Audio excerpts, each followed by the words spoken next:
So I've got a new project today. We're working on Abigail's ability, or refining Abigail's ability to communicate. For I guess since 2012 or 2013, she's had her iPad 2 that she got from the puzzling piece, and that iPad was a blessing. We were able to put a communication app on there called Verbal Victor. Via Verbal Victor, she was then given a voice. She could make selections on her iPad of pictures of items that we took and add a voice to it, record our voice so that when she actually selected something, it would speak for her.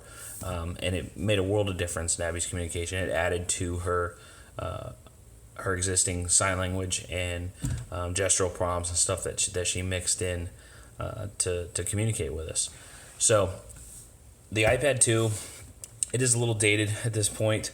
I've probably put 24 screens on it, something like that. She also has an iPad mini that I purchased as a backup for her iPad when it was broken. There are often times when the iPad's broken and the backup's broken at the same time.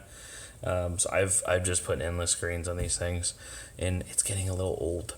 So the problem with that is there's a lot of real estate. There's a lot of glass and a lot of chances to break it, even with the toughest cases.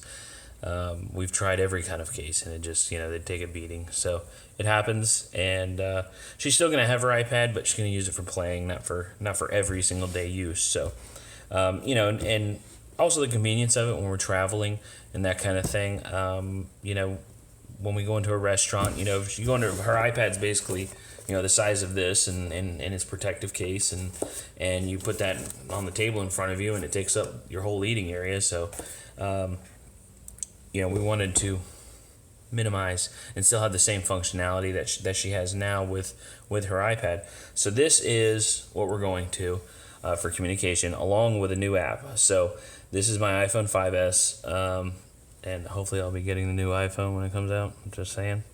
So this is my iPhone 5S, and we put the new app on there. This is a life-proof nude case on here with the life jacket.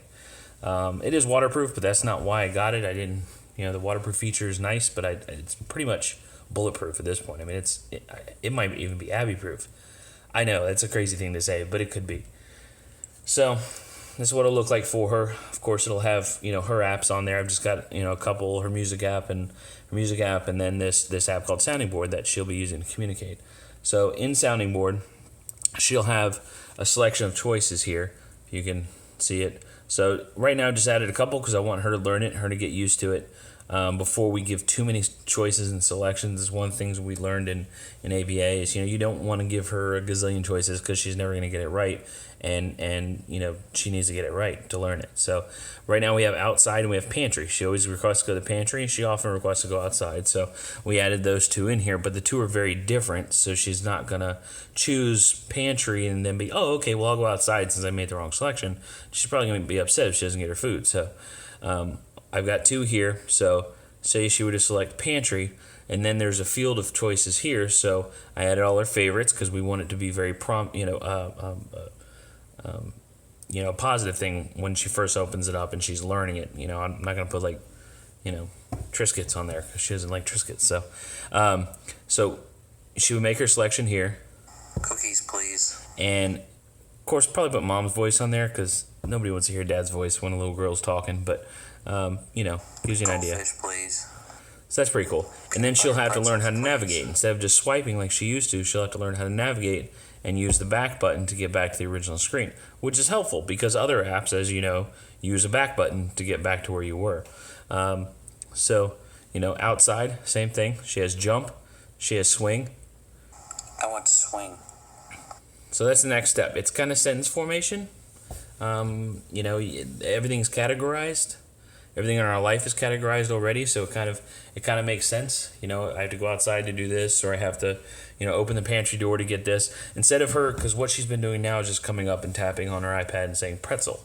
Well, pretzel doesn't mean pretzel. Pretzel means I want to get into the place where the pretzels are, so I can then drag your arm over to whatever I want and select it. So that's where we're going with it. Hopefully it works well. Wish us luck. We're really excited about moving forward with Abigail's level of communication and sentence formation and developing that skill. So it's probably gonna be a rough road. Everything with autism is, but we'll make it work. And thanks for watching.